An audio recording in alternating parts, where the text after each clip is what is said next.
Hello viewers, welcome to my channel readers club with Smita. आज हम Napoleon Hill का book practical step to think and grow rich book का third chapter का third part पढ़ने जा रहे हैं, जिसमें 6 डरों के बारे में बताया गया था। उसमें से दूसरा डर आलोचना का डर के बारे में पढ़ेंगे। आलोचना होने पर ज्यादातर लोग कम से कम बेहद असहज होते हैं और कुछ मामलों में तो वे उदास और निराश भी हो सकते हैं। आलोचना का डर लोगों की पहल शक्ति छीन लेता है, उनकी कल्पना शक्ति को नष्ट कर देता है, उनकी निजता को सीमित कर देता है, उनके स्वावलंबन को दूर हटा देता है और सैकड़ों दूसरे तरीकों से उन्हें नुकसान पहुंचाता है। माता पिता अक्सर अपने बच्चों की आलोचना करके ऐसी चोट पहुंचाते हैं जिसकी मरम्मत संभव नहीं होती। अब मेरे बचपन के एक दोस्त की माँ लगभग हर रोज छड़ी से उसे पीटती थी और हमेशा यह कहकर बात खत्म करती थी, 20 साल का होने से पहले तुम जेल जाओगी। उसे 17 साल की उम्र में सुधार गृह भेज दिया गया।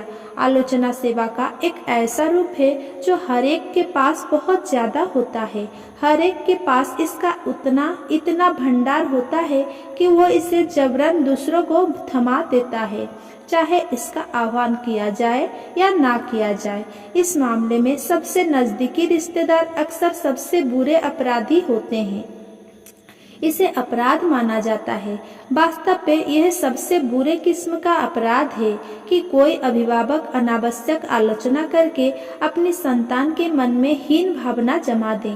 जो नियोक्ता मानव स्वभाव को समझते हैं, वे आलोचना से नहीं बल्कि सृजनात्मक सुझाव से अपने कर्मचारियों का सर्वश्रेष्ठ प्रदर्शन हासिल करते हैं। माता पिता भी इसी तरीके से अपने बच्चों से सही परिणाम हासिल कर सकते हैं। आलोचना मानव हृदय में डर या द्वेष का बीज बो देगी, लेकिन इससे प्रेम या स्नेह उत्पन्न नहीं होगा। बीमारी का डर, यह डर शारीरिक और सामाजिक दोनों तरह की आनुवंशिकता में मिलता है। इसकी जड़ें बुढ़ापे या मौत के डर के कारण से करीबी रूप से जुड़ी है, क्योंकि यह इंसान को उस भयंकर संसार की सीमा के बहुत करीब ले जाता है जिसके बारे में दरअसल कुछ भी पता नहीं है, लेकिन जिसके बारे में कुछ बेचैन करने वाली कहानियां बताई गई है।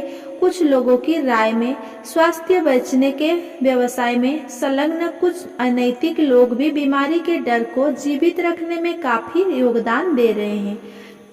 बीमारी का डर मुख्यतः इसकी वजह से उत्पन्न कष्ट के कारण होता है। मृत्यु के मामले में इस अनिश्चितता की वजह से कष्ट होता है कि आगे क्या होगा। इसके अलावा इस मामलों में आर्थिक खर्च का डर भी रहता है। एक प्रतिष्ठित चिकित्सक का अनुमान था कि डॉक्टर के पास इलाज के लिए जाने वाले 75% लोग हाइपोक्राइडिया से पीड़ित होते हैं। बहुत विस्मरणीय तरीके से यह दर्शाया गया है कि किसी बीमारी का डर, चाहे डर का कोई हल्का सा कारण भी ना हो, अक्सर उस बीमारी के लक्षण उत्पन्न कर देता है। मानव मस्तिष्क शक्तिशाली होता है, यह बीमारी का इलाज कर सकता है और यह बीमारी उत्पन्न भी कर सकता है। कुछ साल पहले कई प्रयोगों से यह साबित किया गया है कि सुझाव से लोगों को बीमार किया जा सकता है। हमने यह प्रयोग इस तरह किया कि 3 परिचित लोगों शिकारों के पास गए, जिसमें से प्रत्येक ने पूछा, तुम्हें कौन सी बीमारी है? तुम बड़े बीमार दिख रहे हो। इस पर शिकार पहले प्रश्न करने वाले की ओर देखकर मुस्कुराया और बोला, ओह कुछ नहीं, मैं पूरी तरह ठीक हूँ। दूसरे प्रश्नकर्ता को आमतौर पर यह जवाब मिला, मुझे ठीक नहीं पता, लेकिन मुझे खराब महसूस हो रहा है। तीसरे प्रश्नकर्ता के सामने शिकार ने खुलकर स्वीकार किया कि वो सचमुच बीमार महसूस कर रहा है। इसे किसी परिचित पर आजमाएं जिसके इस बारे में असहज होने की संभावना हो, लेकिन इस प्रयोग को ज्यादा दूर तक ना ले जाएं।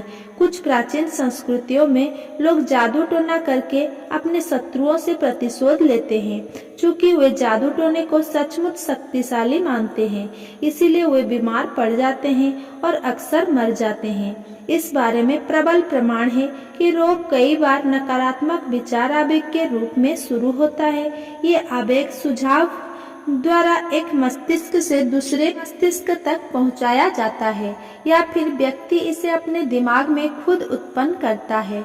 डॉक्टर कई बार रोगियों की सेहत के लिए उन्हें किसी नए माहौल में भेज देते हैं, क्योंकि मानसिक नजरियों को बदलना जरूरी होता है। हर मानव मन में बीमार के डर का बीज रहता है।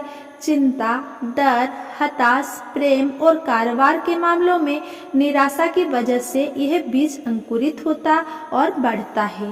प्रेम खोने का डर।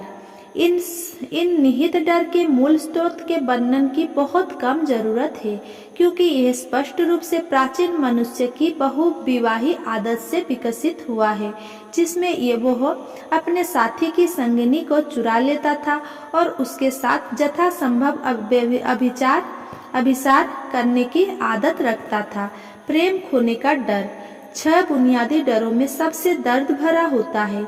यह डर शरीर और मन को जितना तबाह करता है, उतना कोई दूसरा डर नहीं करता। इस डर का एक स्पष्ट लक्षण है ईर्ष्या, दोस्तों और प्रियजनों पर शंका करने की आदत, जबकि उसका कोई पर्याप्त आधार या तार्किक प्रमाण ना हो। बिना किसी आधार के पति या पत्नी पर बेवफाई का इल्जाम लगाना एक और आदत है हर एक पर आम शंका करना, किसी पर पूरा विश्वास न करना और जरा से भी उत्तेजना पर या अकारण मित्र, रिश्तेदारों, कारोबारी सहयोगियों और प्रियजनों में दोष निकालने की आदत। बुढ़ापे का डर आम होता है और इसका मुख्य कारण ये है कि बूढ़े होने पर बीमारी की आशंका बढ़ जाती है। बुढ़ापे के डर में कामुकता का पहलू भी शामिल होता है, क्योंकि कोई भी व्यक्ति यौन आकर्षण घटने के विचार को पसंद नहीं करता। बुढ़ापे के डर में योगदान देने वाला एक कारण यह एहसास भी है कि इससे स्वतंत्रता में कमी हो सकती है, क्योंकि बुढ़ापा अपने साथ शारीरिक और आर्थिक स्वतंत्रता दोनों में कमी ला सकता है। बूढ़े होने पर कुछ लोग धीमे हो जाते हैं और एक तरह की हीन ग्रंथि पाल लेते हैं। उनके मन में यह गलत विश्वास होता है कि बुढ़ापे के कारण उनका स्व फिसल रहा है। सच तो यह है कि मानसिक और आध्यात्मिक रूप से हमारे कुछ सबसे उपयोगी वर्ष बुढ़ापे में ही आते हैं। दुर्भाग्य से बहुत से बुजुर्ग अपनी पहल शक्ति, कल्पना और स्वावलंबन सिर्फ इसीलिए खो देते हैं क्योंकि उनके मन में यह झूठा विश्वास होता है कि वे इतने बूढ़े हो चुके हैं कि इन गुणों का इस्तेमाल नहीं कर सकते। अगर मेरा ये वीडियो आपको पसंद आया हो तो मेरा वीडियो को लाइक, कमेंट, शेयर करें एंड मेरा चैनल को सब्सक्राइब करें। धन्यवाद।